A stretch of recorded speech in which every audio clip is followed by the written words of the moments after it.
Hello everyone and welcome to episode 67 of the Nurtured by Nature podcast. Today I'm delighted to welcome back Kerrie Searle, a dear friend and animal communicator based in Australia. Kerrie has previously joined me twice now, including an inspiring introduction to animal communication in episode 11 and further wisdom from the animals and our journey to reconnecting in episode 62. In this conversation, we have shifted focus a little and invite you to join us in considering the gentle but powerful alliance that plants offer us to move through the challenges of our times. We invite you to join us with a curious mind and an open heart, for now is the time to understand that living in survival is truly no existence at all. It is time to be guided to move from surviving to thriving so that we are able to show up fully in this world and actively do what is ours to do, so we can co-create a society in which all beings are able to thrive side by side. In this deeply honest conversation, Kerrie shares how many years ago she found herself at rock bottom alongside doctors who had exhausted all their treatment options. It was shortly after this that she found flower essences and the gentle yet transformative healing they offer that actively evolves to both the needs of the individual and the collective. We discuss our shared journey of exploring this healing modality whilst living in a culture that has separated us from our inherent knowing and our connection to the world around us. We consider the indigenous wisdom, ancestors and still existing worldviews where living in full connection with the energetic web of life and embracing plant intelligence is not just a possibility but a reality. We share stories of the essence blends Kerrie creates and our profound and moving experiences in creating and administering flower essence blends around the world. And of course, a conversation with Kerrie wouldn't be complete without a little whale wisdom thrown in. Welcome, Kerrie, and it's lovely to have you back on the Nurtured by Nature podcast. We've had a couple of episodes already where we've shared some of the wisdom from the animal kingdom. Kerrie is an animal communicator based in Australia but works with clients around the world. But today, as promised in our last episode, we wanted to come back and talk about another aspect of Kerrie's work, which is the flower essences and in particular the flower kingdom and some of the wisdom that they have to share with us. So I don't know how you'd like to get started, Kerrie, if the flowers have got a way for us to get started or if you want to... Actually, yes, they have. It's actually not unlike working with the animal kingdom. I was sitting just quietly prior to us starting and, with my trusty pen and paper and just got a whole lot of messages from the flower kingdom. And there are things that are really important for them to have communicated to humans today. For those who know of flower essences, they've been around for a very long time, as in most countries, our Indigenous people here, the Aboriginal people, they've been working with flowers and plants, since time began. It's second nature to them. They lived off the land, they used them as medicine, but a lot of that information got lost along the way.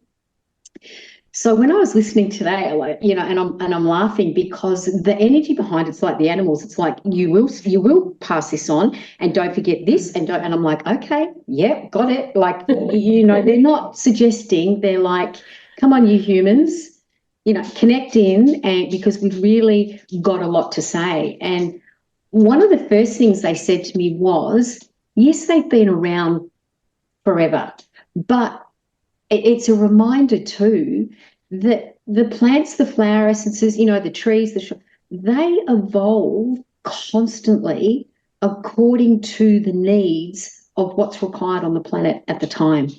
Okay. And I find that extraordinary because when I was sitting quietly, I head up to work with the whales in a month's time back up to Fraser Coast and Gurry, Fraser Island. And as you know, I made a whale essence there a few years back, And I was just sitting quietly, and the whales are like, you do understand that whale essence you made then is still evolving. And I'm like, oh yeah, of course it is, because each year I ask, am I making a new essence? And they're like, no, you don't need to make a new one. It's evolving. So the mother tincture that you've got is evolving and changing. So, that my logical brain goes, huh? How does it do that? And it's just trusting that that's the energy, the wisdom, the uniqueness, the healing of the flower essences and the plant kingdom, that's what they do. They're a step ahead of us. They're way ahead of us. There's no doubt about that. And I think one of the other really important things is we do get very stuck in reading material. If there's a book on flower essences, whether it be from California, Australia, the bark flower or batch, as you say, flower essences, it's okay, there's a book and that's how you do it. But in my, I guess, learning, and yes, I've done all the courses and all of that, but the thing that always really came through strongly for me that I try and really encourage humans to do is you can make an essence from anything. And you can make it from any plant, flower, shrub, tree. It doesn't have to be one of the ones listed in the book. And when I was thinking, oh, yeah, that's a really important message, I remember in 2020, I went to Bateman's Bay, which is in New South Wales, and I ran a workshop up there. I was originally meant to go in the November, but it was really odd. It just didn't work out. Then they had horrific fires over that Christmas in December, like horrific. And when I went in the March and travelling through and went, like, it just burnt out everything. And when I got to a place where I was making the workshop, and I said to the lady hosting it, I've been called to make an essence while we're up here. And she's like, there's nothing left, like everything is burnt. And I said to her, that's what we're making the essence of. She goes, really? And I said to her, we're making a phoenix essence. And she said to me, I'm just covered in goosebumps because the fire came very close to an animal. It's like a zoo. It's a very small zoo there. Yeah. And during the fires, there was a lion cub born and they named him Phoenix. And yeah, I've got the goosebumps again. And she said, so how do we make a flower essence? So we drove and we found a particular spot. And we made the most amazing phoenix essence. And what people put into the bowl in that moment was extraordinary, because the teachings are you take the leaves or the flowers, it goes into the bowl, it sits in the sun for 3 hours. I don't think I've ever made an essence, a mother tincture that way. We had burnt bits of bark, we had parts of animals that had been burnt, like whatever the humans were drawn to went into this essence. And then it was interesting, while we were sitting in silence, meditating and like writing things down and getting messages, we then saw all these almost like baby animals and creatures like showing up and coming to the bowl. And it was like, growth out of the ashes, the phoenix rising from the ashes. And it is one of the most powerful essences I've ever made. But it takes you out of that logical thinking of it has to be a flower or a plant from the book and you have to do it that way. Many of the mother tinctures I've made have sat out under full moons, have sat out for many more hours than 3 hours in the sun. What I've learnt to do is listen to when they tell me, okay, we're done, we're cooked, we're ready to go. And that to me is, it's not that I know better, and it's not that the books are wrong, but what the plant kingdom is saying is, if you can connect to us, if you can sit in the silence and be connected to yourself and hear, it's not unlike animal communication. We've got a lot of information and wisdom for you, and we'll guide you as to how to make them. And I might have spoken about it before, when I first was going up to the whales, I remember them saying to me, you've got to make a whale essence. And I immediately came back with, I don't think there's a bowl big enough to put a whale in. And how am I supposed to sit you in the sun for 3 hours? And they didn't even answer me. Like, that thought was so stupid and so human and so left brain. They just went, just bring all the things that you need to bring. We'll guide you. And they literally did to the second.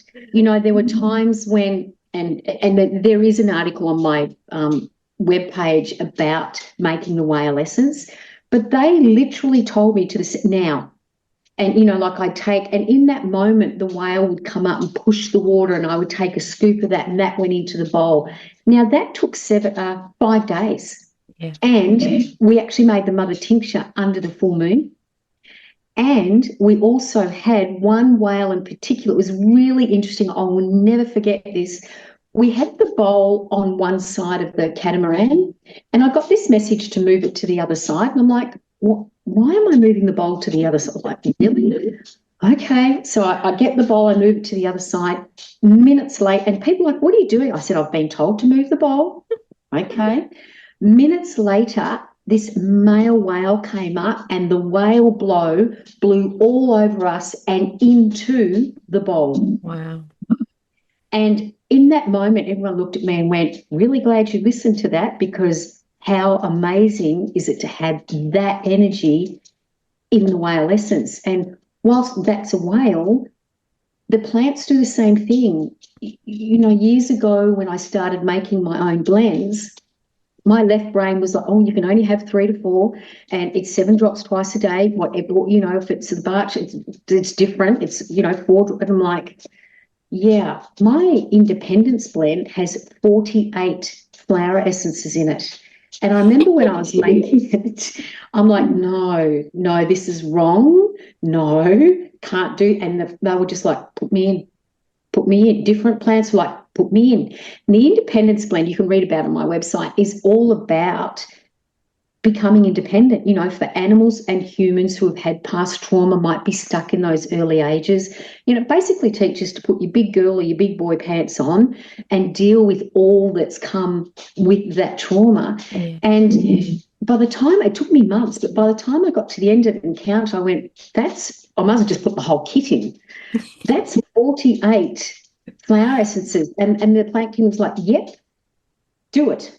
And I've learned they know better than what I do about their unique ability to heal what's needed in the moment, what's needed in that blend, what's needed for that animal, what's needed for that human. Because quite often I'll be working with an animal or a human client, and a certain flower or essence will pop up, or one of my blends will pop up and say, this is what you need. And I go, really?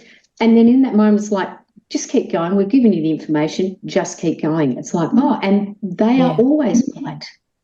Yeah, I think even like Kerrie's worked with my 2 horses. I had a particular unpleasant experience with them a few years ago now. I think it's almost 4 years ago with actually with fireworks, and they both ended up really pretty much with PTSD, very, very traumatized from this whole experience. I mean, you were able to like crystallize what they'd felt at that time, and it was an element that I hadn't understood, which was, although the fireworks were very close and right over the head of them because it was set off by a neighbour, it was the vibration through the ground is really what had completely sort of disassociated them from their body, because they couldn't earth.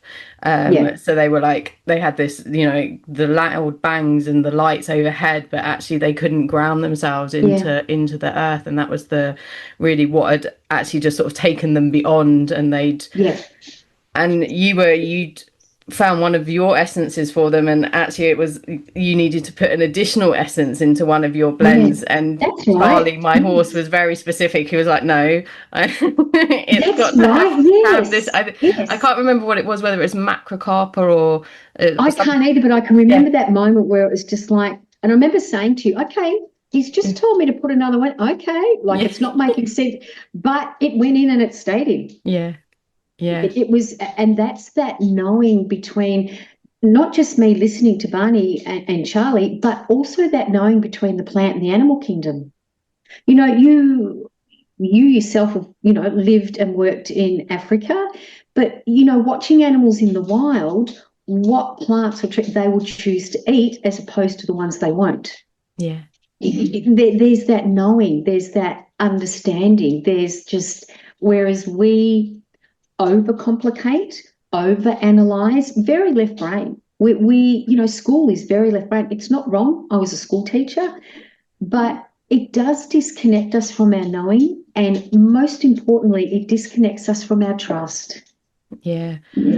I think it's really, I mean, I've had some really interesting sort of observations around plants this summer, and one of them actually, I've got a guest coming up whose book has just come out, I think, and it's called Feed Us with Trees, and that's about basically how like tree nuts, so even acorns and things are valuable food plants, and actually how basically most of our Western society doesn't view them as food plants, doesn't view it as a source of food. Most people think of acorns as actually poisonous. I know particularly like around horses and livestock, there's a lot of like, oh my God, it's quite dangerous and toxic. Yeah. And one of the things that she mentions is actually in the acorns, it's the tannins, which are the toxic, but you can soak them out of it. And this is another thing, is like this sort of whole kind of notion of like poisonous plants as well. And we've got a common native plant which is called common hogweed, and then there is an invasive species which is giant hogweed. The giant hogweed is very it has a sap in it which, if it comes into contact with your skin, makes you super sensitive to sunlight, and then you obviously get blisters and things. And the common hogweed actually doesn't have anywhere near the same amount, although it has very small concentrations. It doesn't have this huge like over concentration of this component in it. But actually there's some interesting things that people were saying where they'd got had like an allergic reaction to our common hogweed, and actually it transpired it was when they'd essentially been attacking the plant. So they'd been like strimming large sections of it with mechanical strimmers, and essentially the plant is defending itself. So it increases like the density, the concentration of this sap in it that causes the photosensitivity, and then it was causing like these blisters. And I was thinking, this is the thing that we perhaps haven't actually even scratched the surface with plants, is actually understanding like that they're not a static kind of compound or species. Like they have this ability to like change their chemical composition depending on the environment and responding to it. And for me, that was what really struck me there, is like actually this plant was defending itself, rightly so, because it was about to be trimmed down. It doesn't have the same reaction to if you just gently brush past it or pick it. It's unlikely to cause you. This is our common hogweed rather than the giant hogweed, which is much more intense. And I was thinking, this is something that is becoming more known, is like the intelligence of plants. Like we're starting to understand that like the plant kingdom, they're not inanimate as they were sort of seen. They were like, oh, it's a static plant, all it does is grow, creates seeds and then dies, and that's kind of like the extent of its intelligence. And actually what we're understanding, things like the wood wide web, the mycelium networks, these connections of the trees, how they're able to feed and support each other, even having trees that are cut down that are kept alive by their relatives, despite the fact that they don't sort of on the surface show any form of life. And their ability to respond to both attract and repel sort of beneficial creatures. I mean, there's amazing things of showing like plants responding to hearing bees buzzing and increasing like the sugar in there. And it and I think that's a whole, I mean, I don't know where this has come from, but it just came out. But it's important. This is a whole element that I think we have, like you were saying about how we have these textbooks that say this is how we do it, and this plant is this and this plant is that. And actually what what we have is plants that are responsive to the environment Yeah, around them, and that comes back to what you were saying about your mother tinctures evolving, yeah, and just responding to the energy and intention around them. yeah, And if they're under threat, they're gonna defend themselves like yeah, we would. Like, why would we expect them exactly. not to? An animal would defend itself if it was under threat. Why would a plant? But equally, if they don't feel under threat, they'll respond in other ways. Like, they increase like the things to make themselves more attractive to the insects. They're like, oh, Yep. come and here's a nice little sweet sugar treat for you, and then if Yeah, you could carry yeah, my pollen away. And yes. it's this kind of interconnected mutual relationship that I think is something that we're really only just scratching the surface of Yeah, beginning to understand, is yeah. that plants can respond to us as much as we can respond to plants. And in some ways it's always been known, like it's survived. There's the old wives' tale of the gardener talking to their plants, and Yes, it's like it's there, isn't it? The wisdom's there. It's it has yes. hung on, and it's like but Yeah. it's not really being given the attention, I suppose, that we need to sort of basically realize how strong an ally they can be to us. Oh, and I think, like there's a few things, and you could probably see me taking notes. Um, a few things that came up when you were talking. I think what humans we struggle with is understanding that everything is energy. Yeah. And unless it's a dog or a cat or a human, it's this inanimate. Still, it's not. There's, for example, and I think I might have mentioned it previously, the Moona tree, which is one of the indigenous trees down here, it's considered the most sacred tree by the indigenous Aboriginal people here. And it's really interesting. When I moved here, there was one particular mother Moona tree on the block of land that I had, which is quite big. And where I was, and I worked with the land when I bought it, they'd never been built on before. And I remember her saying to me, "You're going to have to cut me down." And I burst into tears. I said, "I can't."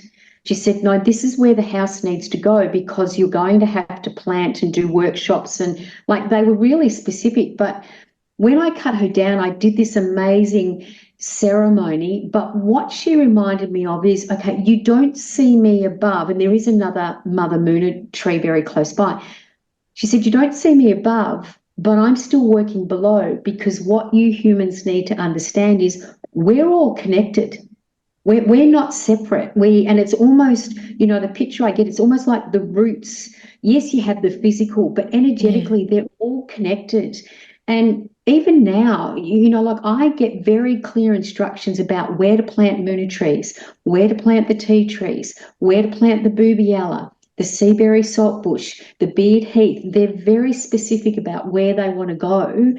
And it's about listening to them because like animals, like humans, they are a source of information and incredible wisdom.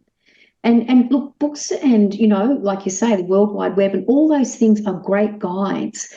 But at the end of the day, like the animal kingdom, the plant kingdom want us. Yes, you have that information, but how are you going to apply or use that individually? And it's like dosing, for example. Again, the plants are saying, yes, that's, what you read in the books, that's great. But is that what you specifically need, or is that what your animal specifically needs? And I Yeah. don't think in 20 years I have given the same dosage to an animal or a human twice. It's different because our level of sensitivity or how we react to or how our body metabolizes, how we react to it needs to be taken into consideration. And for you to accurately know what to dose yourself or your animal or your children or whatever it is, then you need to be able to listen to what they're saying, but also listen to yourself, connect to your animals, connect to your children, because at the end of the day, the more connected you are to yourself, then the more access you have to all these avenues of wisdom and understanding. And yeah, you've got the books, But what better to find out from is the actual individual, the actual plant or tree. My personal history from when I spoke all those years ago at the workshop. I can literally say flower essences saved my life. Yeah. I was very much part of the Western medical system. Now, there's nothing wrong with that, but I had PTSD, I had depression, I had serious trauma, I was medicated, in and out of hospital, and I was actually getting worse. Yeah. And I was at the point where I was suicidal, and all the specialists got together in one room and said, "We don't know what to do with this lady. How about we give her electric shock treatment?" And I went, "No." And it was very soon after, and there was just this tiny voice that said, "There's something else out there. There's something else that can work." I think a week later, I bumped into someone who is now a really good friend of mine, who actually started me on flower essences. And there goes my journey, because what I've discovered is they don't suppress or disconnect you. They actually gently reconnect you to the parts of yourself that you've had to shut down or aren't well. And they work on physical, emotional, mental, spiritual, and energetic. They work on all the bodies. And that's the extraordinary thing. But the thing that always came through really strongly for me in my learning is they work according to whatever the individual can do. So you and I might have had exactly the same experience, and we might be taking exactly the same flower essences, but you would be taking them, the dose would be different to me, and how we process, how we work through that would be very different. So it's not a one size fits all. And that's amazing that you have a tool or a resource that can actually work according to what you need. Like, that's extraordinary. Yeah, the word that was coming to me while you were talking was, I was thinking it's realizing that you're entering into a relationship with essentially a living, breathing, medicine, I suppose, for want of a better word for it, that can respond to you, that you can respond to as well. And that's one of the things that's really profound and powerful about them, is that they are powerful and at the same time gentle as well. Absolutely. Yeah. Yeah. That is so perfectly put, Fee, because gentle yet strong. Yeah. And one of my very early learnings when I first started making my own blends was I don't mass produce them. So I don't have 10 brain blends or 10 independence blends. When I've done a consult with a human or an animal, what's happening in that moment is, yes, I'm communicating with them, but so is the plant kingdom. So whatever's decided on at the end of the consult, that's when I make that particular blender. And as I'm making it, it's really interesting to listen to each flower essence as I'm putting it in, whether it be, the Australian bush flower essences or my own that I make, because I make my own mother tinctures of the indigenous trees here. But they know, because they've been part of that consult, they've listened and felt and had the wisdom and joined in the conversation about, what does this individual need? Okay, so we're making up a blend for Fiona. And, we spoke about this, and this. Okay, so it's like I'm making you might need a brain blend, someone else might need a brain blend. And yes, they've got the same flower essences in them. But when I'm actually putting the blend together for that particular individual after the consult, it's like a signature blend for them. And that's how the flowers work. It's not, buying one off the shelf that's made for whoever might come along. It's like a specific script almost for that particular. And then that comes back to the intention again, doesn't it? It comes back to this, I think it's a real subtle energy that we actually don't fully understand and haven't really given full credit to, of this, the intention behind things. And it is something I have talked about numerous times with different people in my podcast, actually, of the intention, and even to sort of in the realm of like activism, like if you're coming at it from a place of like anger and hate, Yes. like Yes. that's the intention that you're putting behind it. And not to say it's easy, I'll take a deep breath there, because it isn't easy. Yeah. Our buttons get pushed, and we feel very passionate Mhm. about it, and it's very easy to move into that space of like Yes. anger and frustration, and you know and that can be motivating, and for a lot of people, particularly in, I think, traditional activism, that's a lot of the driving force. These people can be Yeah. very angry, very sort of shouty and aggressive. And I've had some amazing conversations with people who work more, they've got a sort of history in like Buddhism and things, but they come at Hmm. it from a much more spiritual Yeah. access point. And for them, it's very important to, yes, you can have those feelings, we're not saying don't have those feelings, but to then process them enough that the Yes. action that you take is from a place of love, so that your intention is very different, and you're Yeah. moving from a very different energy. And I mean, there's some fascinating science out there. Someone I've followed for a very long time is Lynn McTaggart, and she's a real scientist. She's put together some incredible science brains and people Yeah. around the Yeah. world, and she's done some amazing experiments about the power of intention. That's basically what she focuses on, is like group intention in particular is something she's very passionate Yes. about. And I guess historically it would have been, this was our like prayer circles as well. Like, this is Yep. what, groups come together with a shared intention for good. And again, it comes back to that love element coming through it. And Yep. that's what, we have this, like, we just don't accept that the world is energetic around us. We have these certain things that we're happy to allow ourselves to believe. Like, we're happy to cope with the fact that, like, when you want to listen to the radio, you can turn on your radio and suddenly there's music coming out of it. You can't, you don't see the music coming into it, and the music comes out of it. And we're happy to accept like radio waves. We're happy to accept Yes. electricity. These are Yes. certain frequencies that we're like, yeah, that, of Yes. course, that, like, it doesn't, how does your TV get the picture? and Yes. and we're happy for that. We're like, oh yes, of course, that's technology. But Sorry. no, That's no, enough. he's obviously got something to share. It's like, you've said something important, so I'm going to carry Yeah.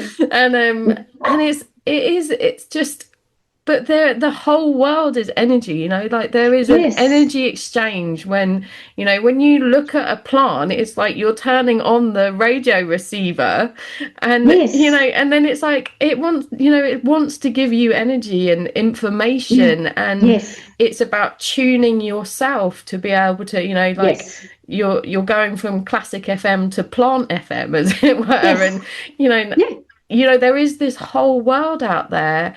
And there's more and more technology that's showing it as it exists. I know there's an amazing research project that the Heart Math Institute are doing about trees and like their Yeah. biofield and their energetic Yes. field. And it's, it is there. Technology is catching up enough to begin to study these things to show that they're there. But actually, you Yes. don't need that to prove it. We need, there are people like yourself who, that's your experience of the world, and it can be everyone's experience of the world. Yeah. Yeah. And we can live in this world that is supportive of us, and we can be supportive of it in return. You brought up some really good points there, and as I was listening, I was getting lots of messages coming through. When you were talking about anger, anger is not a bad thing. Anger is what helps us set boundaries. But like you were explaining, it's when we project that anger onto others rather than have the intention of, okay, I'm angry about that, but I'm actually going to put it to good use. I'm not going to project my anger onto someone. I'm going to channel it in a good way. It's this is the bit where we take responsibility for what we're feeling, and it's not about saying don't be angry. Oh, be angry. Yeah. The animals get angry, the plants get angry, but they don't dump it on us. But we've got to learn to channel that or use that in in a much better way. And when you were talking about the group intention, it reminded me when I was making the Seaberry saltbush, and there's an article on my website. It was the first mother tincture I'd made where I'd been called to actually go to, I live in a coastal town almost at the bottom point of Australia, and we've got the bay on one side but the ocean on the other. And I was instructed, because I wasn't asked, I was instructed to go to a particular beach, the Rye Back Beach. And I'll never forget it, because I turned up there and there were a whole lot of people there, and I was asked to put a few drops into the water. And it was really interesting, because when I got there and got out of the car, everyone came off the beach, stood up in the car park, and I didn't realise this. I walked down, was directed to, and when I put a couple of drops into the water, I was actually physically blown backwards off my feet, because I was projected into outer space. And in that moment, when I was hovering above, watching Mother Earth vibrate with the drops I put into the water, it showed me how, just by doing that one, I guess, small thing, actually rippled right out across the planet. And when I looked around, I could see the Indigenous people, the women's groups doing their work, and the men's groups doing their work. And there were all these groups, and I went, oh my goodness, if we all just do what we're asked to do. We're not individually asked to save the world, but I was asked to go and put a couple of drops in the ocean. Then I was asked to go around to the bay, put a couple of drops into the bay.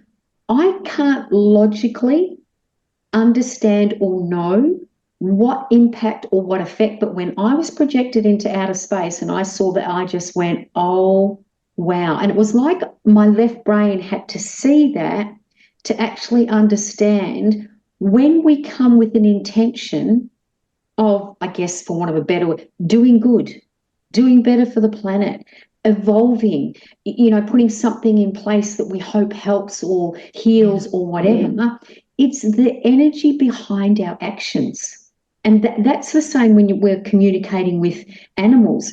They don't know words like Zoom, computer, iPhone, but they know through pictures in our minds or thoughts or feelings. So, if we say to our animals, oh, I'll take you for a walk later, but you have no intention, they hear what you're saying, but they'll disregard the verbal and follow the feeling.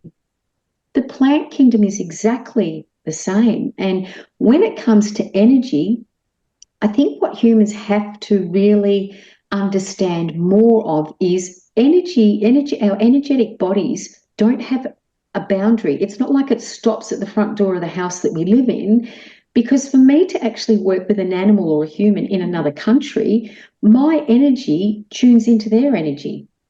Because, it's not like the animal sitting there going, oh, my foot hurts, or I'm not happy with this, or I've got trauma. It's the feeling, it's the energetic feeling. And telepathic isn't just for the animal kingdom. Telepathic is also the plant kingdom. Yeah. It's also beings that have passed, because you don't need a physical body to exist. And that's, for a lot of people, that's like, well, hang on, because we're so attached to, this is who I am. I look like this. This is my physical body. This is who I am. But I communicate with animals, humans who have passed. I communicate with plants, animals that aren't here with me. And to be able to do that, there's got to be energy. Yeah. And like you're saying, that's the bit where if we can't scientifically prove it or understand it, if there's not evidence for our left logical brain to understand, oh, it doesn't exist, yet it does. And it's just like, I'm constantly in awe. And, where I work, you see me looking out the window, I am surrounded by moona trees and Indigenous trees. And the information they give me and the support and the land, it's like, they're the ones that pretty much tell me what to do next in my work, run a workshop or do this, that in combination with the animal kingdom, it's pretty clear. They know. They also know things that haven't happened yet, that we don't yet know or understand. It's about trusting that, even though, because we're human and we think we know better, or we're more intelligent, The level of intelligence amongst the plant and the animal kingdom is unbelievable. It really, really is. The plant kingdom just, it astounds me. It really does. And that's a bit again where they're just saying now, yes, there's all that information in the books from 20, 30 years ago, but boy, oh boy, have we changed since then. Yeah. That was the groundwork. That's the foundation. But we've changed so much since then because humans have changed. Our needs have changed. As we know, things happening on the planet have changed. And it's not like every time that changes, we have to go and make a new mother tincture or a new tree has to be, or a new species has to be formed. It's like, no, we keep evolving and changing as we should be too. Yeah. So there's incredible information out there. Yeah, there's so many things from what you were saying there, but I'm going to circle back to your Seabury saltbush because I actually you were kind enough to give me some of your mother tincture, which I'm very privileged to have, and it's a fantastic, amazing essence that you created. And I actually have recently just been in the Lake District, and I'd taken a few of your essences with me as to offer as a gift, and I was Oh, at beautiful. Wastwater, which is the deepest lake in England, and it's in the sort of it's got the highest peak in England, sort of overlooks it as well. So you've got this amazing like synergy of the height to the heavens and the depth into the earth. Yes, how And I beautiful. had it's sort of it's about like these preconceived notions. So I had your whale essence, and that was like my initial like and then and I had like 3 bottles of your essence. And I think I had your independence essence as well. Or it might have been your self love one, but and I was like like, and then it was like no, it was very clear. I would like the lake was like I would like the Seabury saltbush. I was like I don't want the others. I just and I was like, are you sure? Like, I was like, I wanted to Yes, give you these other ones, and it was like, yes, no. because I know better. Yeah. Yeah, And I was like, okay. So yeah, yeah, so similar to you with your at the bay, yeah, the lake there wanted a few drops of your yes, Seabury saltbush, and yeah. it was very interesting as well because there was there's there wasn't it's a lake, there isn't like really a current, you haven't really got like waves on the No, shore in the same way that you yes, have with the yeah, ocean. But actually what was really interesting is when I put the drops in, the water retracted, like I was right on the edge of the little shoreline. The water yeah. retracted quite a Wow, way and sort of wow. held for quite a long time, like retracted, like sort of drawn back. And it was only then that it returned back to sort of its original like edge level. And and this is the subtlety, isn't it, that we're talking about? And Yes, it's about yes, moving into this place of real like presence and awareness, where you can be aware of these things that are happening. And yes, your logical brain might be like, oh yeah, I can generate a reason for that, but like you don't even have to understand it, you just have to observe it. And I think that's a really key thing as well, is just yeah, to come back yeah, to this place of like gentle observation and just seeing and experiencing yeah, and being with what's happening. And it's like there, I mean, I don't know what the lake was doing with it at that moment, but I'm like, well, something was obviously happening. There was a yeah, change. There was a change that happened. I'd been there for quite a while, and I noticed the shoreline retracted and held retracted for quite a yeah, while. And then it returned to sort of more normal for that day. And yeah, this is the thing, isn't it? Is it's just about, becoming more aware of how yeah, you are in the world as well. yeah. Um, I know you were talking about over distance, and there are so many traditions that use this like energy over distance. I mean, I've done Reiki, I'm a Reiki Reiki, master. yes, And yeah, one of the things with that is you can offer Reiki healing over distance. yes, That's everyone who progresses through the Reiki system yes, beyond the like foundation level. That's one of the things that you're taught to do. And I've yes, I've seen it and used it myself. I've received it and both given it to yeah, people. I've worked with my horses. I often work with therapists with my horses over a distance, obviously yourself in Australia, but also like Yeah. more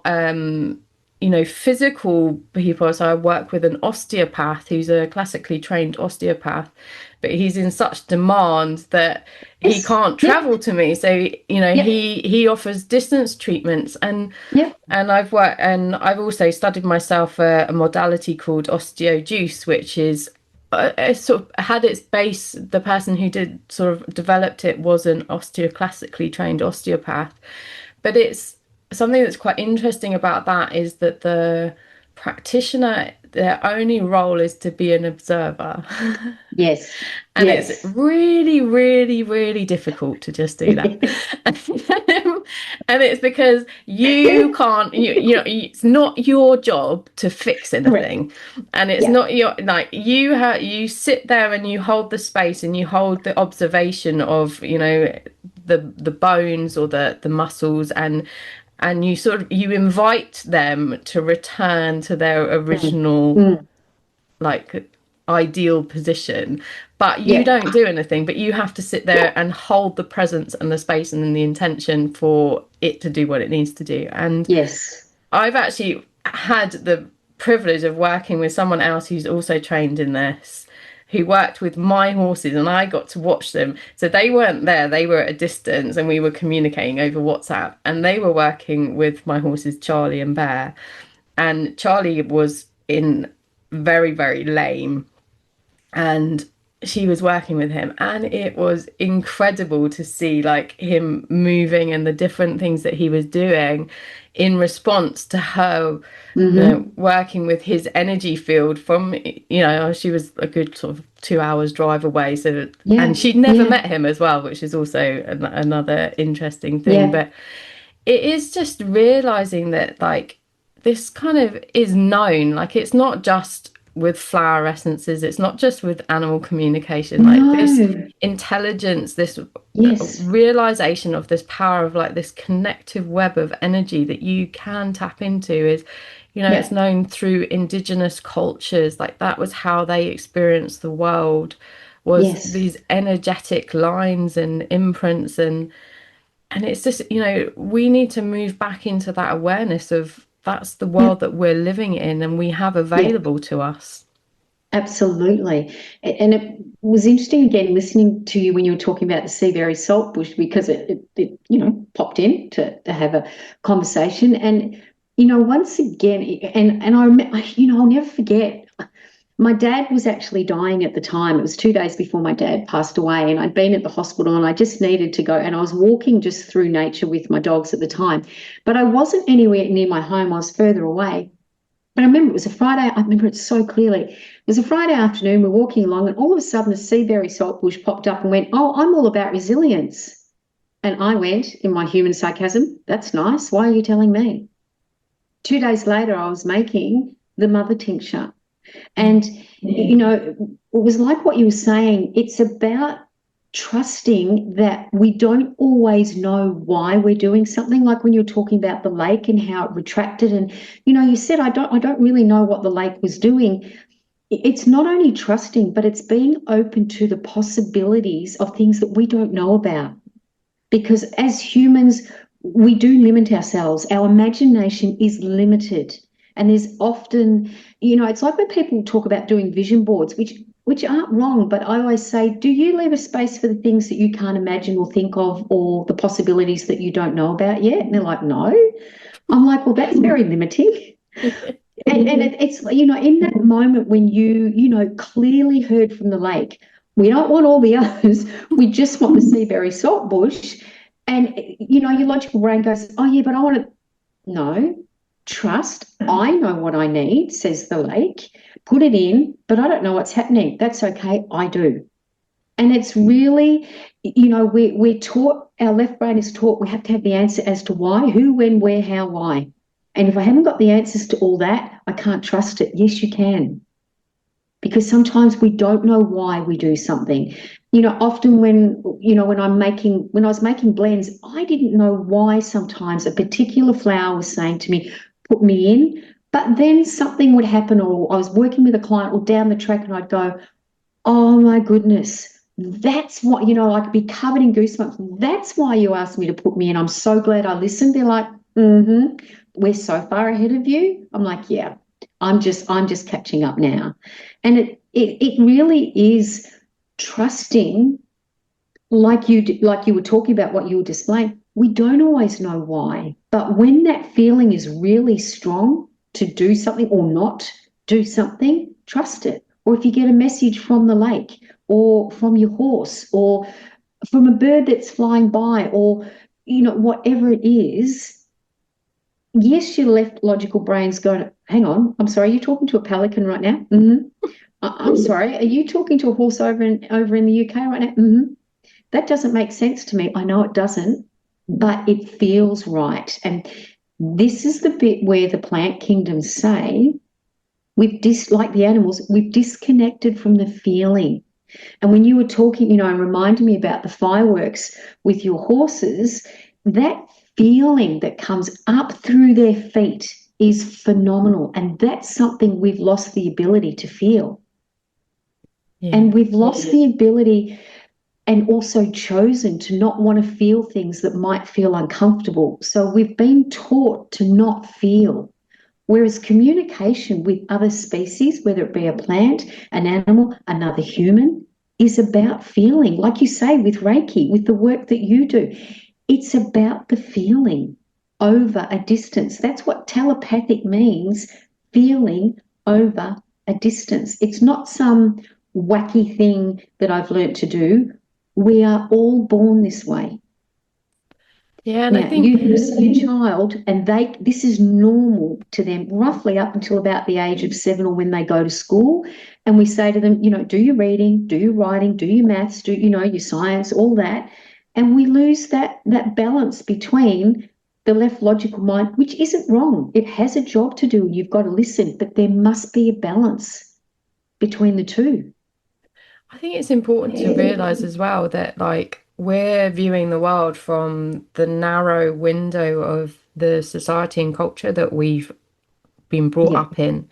yeah, And you've mentioned the indigenous people of Australia because that's where you're based, so that's obviously you're quite deeply connected to them. And I know that you've had the privilege to spend time with some amazing people yeah, from their culture, both living and ancestors past. yeah. And for them this is normal, like this is, Yes, they're like, if you were having this conversation with one of them, they'd be like, duh. Like yeah, that's yeah, how we experience the world. Yeah, we yeah, communicate with the plants, we communicate with the animals, the rocks, yes, the earth, the ancestors. Like that's their lived experience. And yes, it feels very alien and very strange to us as, white Western patriarchal yep, colonialist society, all yep, of everything that has shaped our worldview. But actually that isn't the only worldview that exists even now. We're not even talking about, historically, we're talking about there are multiple people, multiple cultures alive and thriving in the world today, that yes, that's how they have always experienced the world. yes, It's like, yeah, and I think that's important to remember as well, is it's like we're not even reinventing something, we're just like remembering something that for some people yes. was never lost. Unfortunately for our culture it was. And I was just when you were talking about my connection to the Indigenous people, I think I've mentioned before. There's a past Indigenous elder that I spent. He lives in the Mother Moonitry here, and it's really interesting because he popped in and he said, "Do you remember when you made the connection blend?" And I went, "Yes," because what was a really big part of the intention of the connection blend was the Indigenous people as well as the plants were really vocal about that. And what the Indigenous people showed me was, when they existed before, white man came along and said, we know better and you have to live in a house and you have to eat this. They lived barefoot on the land. They didn't have shops. They didn't have sugar. They didn't have, white man's food. And they were I really can't put into words the most extraordinarily strong, amazing culture that we came along and instead of having a balance of, said you have to live like us. And so when I was making the connection blend, which of course is about connecting not just to yourself, but to the land, to, whatever it is that you want to connect to, that was a really big part of sitting in that energy. Because when I make a blend, I'm not just making it for me. Yes, that's a very big part of it, because as a police officer, I was very disconnected. I was medicated, and it was a really big part of coming back to myself. But it was really important that when I sat in that energy of what do I want the connection blend, what's the intention behind it, that's when I also sit in the energy right across the planet. So, Yeah. people who say to me, oh, do you just make a blend in a day? I sit in the level of disconnect that exists on the planet. And when I'm sitting in that energy, that's when the flowers will come and say to me, put me in, put me in, put me in. Because as I'm sitting in that feeling, they've then got the information of what the intention is of that particular blend. Like my Free to Choose blend, which is all about addiction. I sat in the energy of the planet's addiction, the humans on the planet, for 3 months. It was awful. So you're talking about eating, gambling, drugs, whatever it is that you're addicted to. And I sat in that for months and months. And that was when the flowers were like, oh, put me in, put me in. And, like the Independence Blend, I think there's roughly about 38, something like that, flower essences in the Free to Choose, because I bring the energy of what's required in the blend, but I had to first be connected to be able to do that. And that's something that we can learn from the animals, from the plants, from other cultures about how they spend time in connection. And so that was really big, when you were talking about your horses, the disconnect that occurred, not just out here with the noise, but the disconnect of not being able to ground themselves to the planet, which is what animals do. Yeah. They don't wear shoes, rubber soled shoes constantly.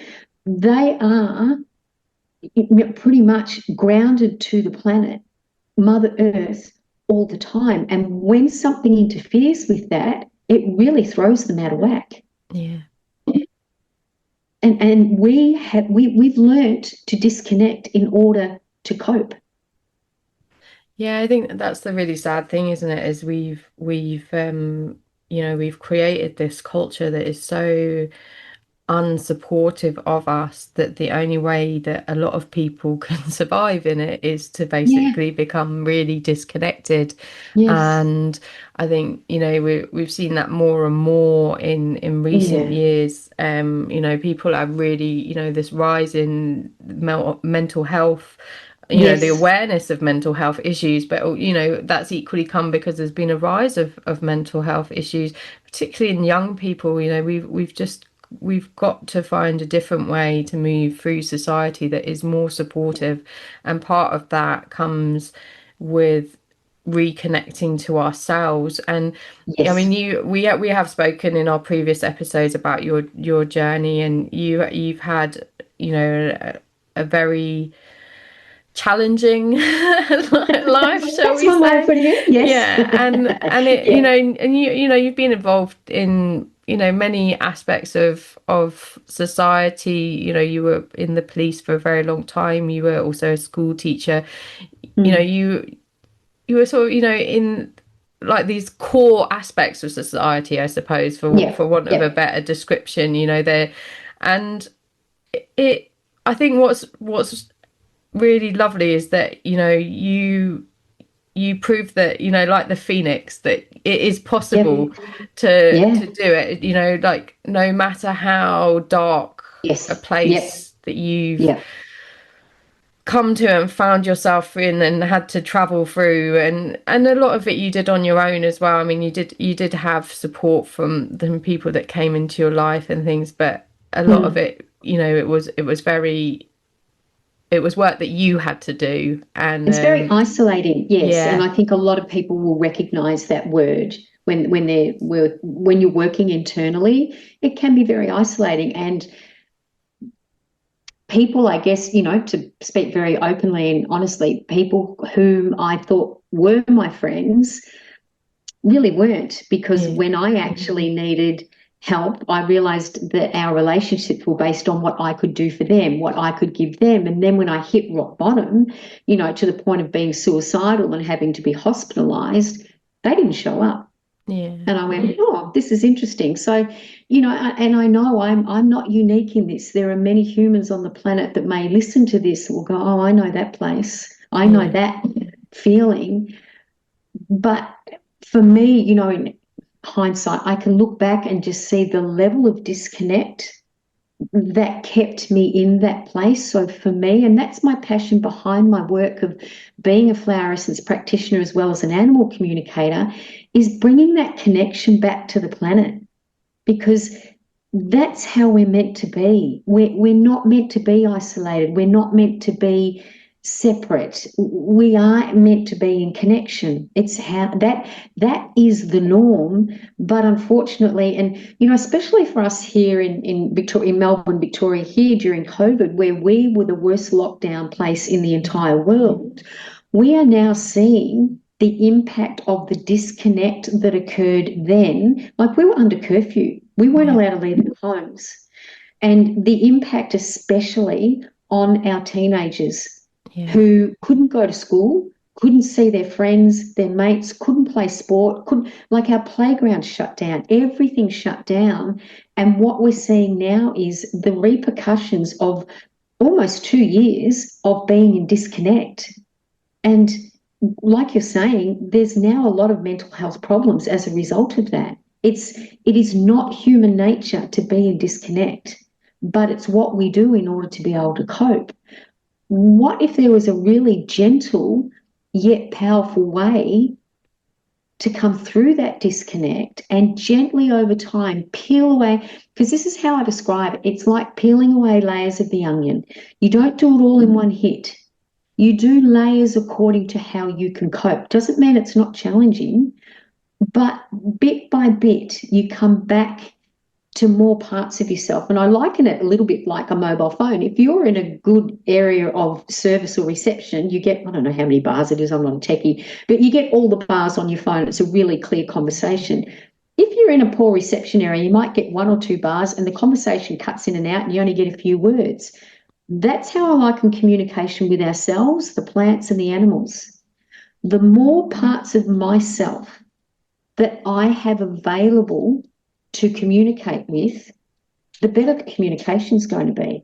And I am still constantly working, if you like, yeah, evolving, changing, deepening. I'm not at that point where I go, woohoo, I'm evolved, I've got it all perfect. I'm constantly learning from the flowers, the plants, the trees, the animals. And that's where sometimes we've got to take a step back as humans, show a bit, be a bit humble and go, I actually don't know everything. I'm not the most intelligent species on the planet. And I think the world today reflects that. Perhaps there are more intelligent sources out there that if I'm quiet enough and sit in the stillness and work at keep connecting to myself, I will have access to. yeah. I think something that I was thinking was really interesting when you were saying about the isolationism and like coming back to yourself. And I was thinking about what you do working with animals and plants. And I was thinking that's the beauty of it, is often the people that find themselves in these places, they animals and plants give them a way to come back that is Yep. what we said earlier, gentle but powerful. And they don't have the ability to, the expectation of connecting to the people around them is too heavy and too great. And actually, the plants and the animals ask less of them in return. So it is this ability to Yeah. come back to yourself. And I think that's what comes through from all of our conversations, is that they are here to support us, Yes. and but they are asking for us now to actually, step up, and those of us that are, here, we need to, I don't want to say the word defend, because again, it's like not quite got the right intention of it. But be more vocal, I suppose, in be a voice. Of sharing and making people aware of this powerful alliance that is there for us, and these amazing beings that we can work with and co-create with, and we have this amazing potential when we work with them for, like you said, in the vision board, this space that we actually can't even comprehend or imagine that we can possibly step into, and the potential that holds for ourselves personally, our communities, but also like the world at large. And it's time, basically. It's time. This is your orca whales were, they came to us. I was mentioning to Kes, she said the orca whales are passing through her area of Australia at the moment, and they wanted to share some wisdom with us, and we had this amazing coincidence because I'd been approached by someone else, and their PR company was called Orca Communication. It's just realizing, we share this planet with incredible wisdom and beings who want to partner with us. They're there, they're ready, they're waiting, they're like, come on, it's time. And we need to just get out of this belief that, oh, how can that happen, how can that work, and just be like, we don't have to understand it, just go out. And I did an episode recently called The Spiritual Wisdom of Trees, and that was just encouraging people to go out and connect with a tree, and just sit with it, and be open, come with an open heart. That was a real message, was like, connect to your heart, open your heart, and just be open to receive what is possible, and then don't analyze it to the point that you decide that it can't possibly be true, and just begin to experience this world that is actually there and is open to us. But I don't know if there's anything you feel that we haven't covered, or the plants feel that we haven't covered, or even the animals feel that we haven't covered, that you'd like to sort of bring in, or anything you'd like to leave us with as we sort of start to think about wrapping up today. I think it was interesting because as you were talking, have we ever spoken about the survival tree at Ground Zero in New York? We've spoken personally. I'm not sure if we have actually spoken on the podcast. I can't remember. Yeah, it came up really strongly. So I'll just briefly, and people can look it up. When obviously when 9/11 occurred at Ground Zero, it just obliterated everything. And I went over there as a member of the police force. I think it was only a couple of months later, and the survival tree is extraordinary because everything was obliterated, but this arborist found this one tree that just had very little above the ground, but there was just a knowing in him. So he dug it up and took it away and nurtured it, and it thrived. And so they took it back when they did the memorial at Ground Zero. And it's interesting because all the trees planted are the same except the survival tree. So the survival tree is the only one of its kind in this area. Now, I was travelling to New York City many years later after the commemorative area was made. But prior to going there, I'd been to Uluru, our Ayers Rock, and I was asked, and I got permission to take some of the soil from the base of Uluru. I also took some, what I call holy water, from one of the water areas around Uluru. I was also asked to make a blend, and I'm like, what am I doing this for? And I was told to take it to New York City with me, and I didn't know anything about the survival tree. I knew nothing. I was a tourist. So it was really interesting. I was with Lisa from London, and we went, and we were going to travel down to have a look that day. And I went, you've got to take your soil. And can you imagine trying to get this stuff through customs? I don't know. It got through. Thank you.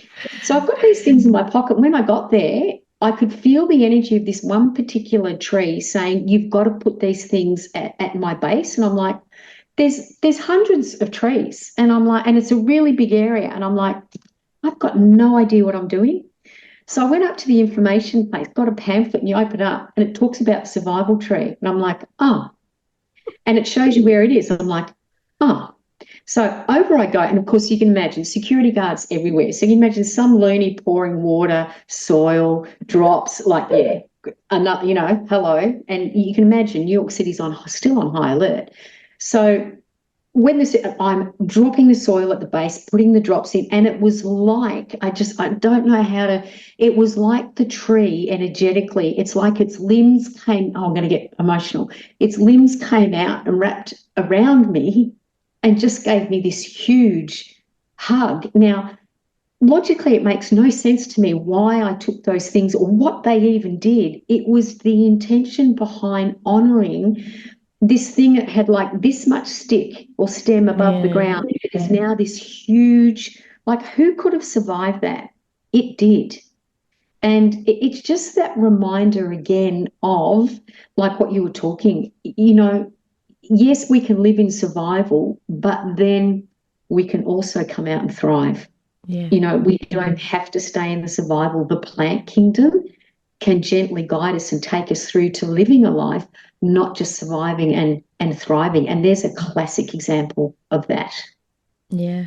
Yeah, I think that's really, really powerful, and I'm very grateful to the tree for coming through, because I think that's the space that we've been stuck in for a very long time as a society, is this survival. And actually, for many of us, I think the concept of thriving has become so foreign that we can't even imagine it, like it's not even something that our cells even recognize. Like, we don't know how to move to it, because it's just something that we're not familiar with. We're so used to, conditioned. And when we were talking about mental health, a lot of that is linked to like PTSD, and you can go into like the trauma responses, and all of that is you become locked in survival. You become locked into these energetic responses. And yeah, I think it's time, thriving is time, it's time for, and that's what the animals and the plants are calling for. It's time for us to, as a society, move into this space of thriving in connection with each other.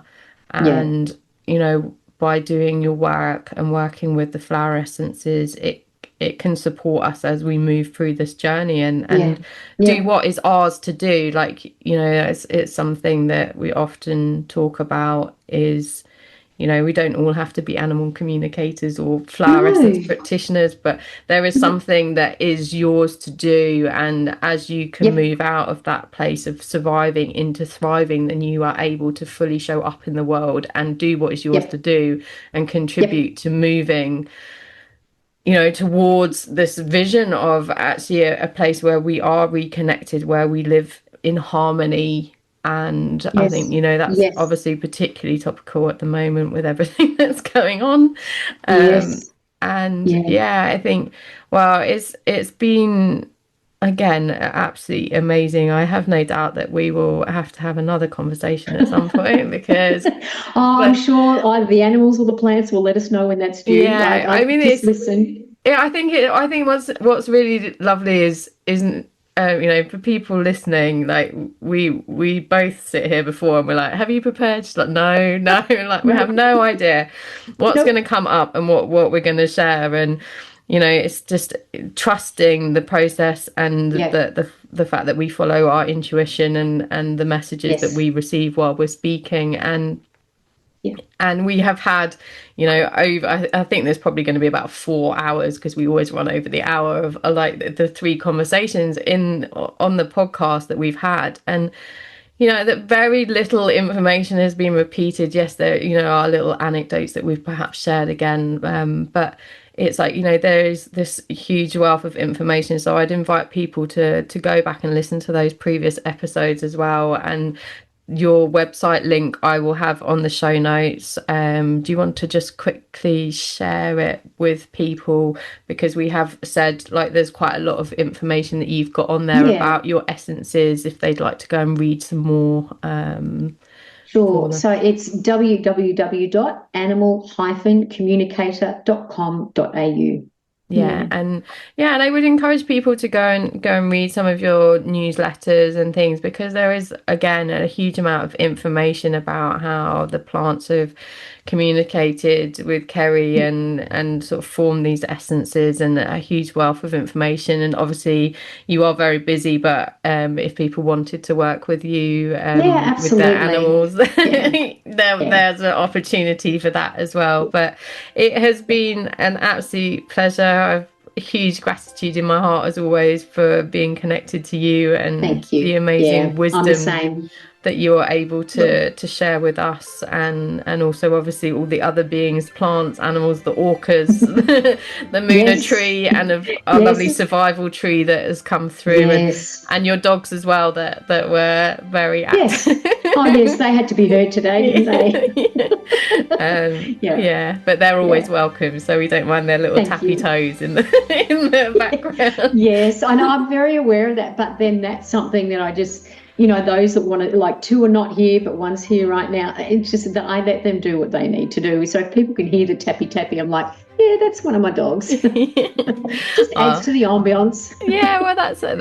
I just wanted to like acknowledge their presence as well, because I know that they've been there holding space for us today as well. Absolutely.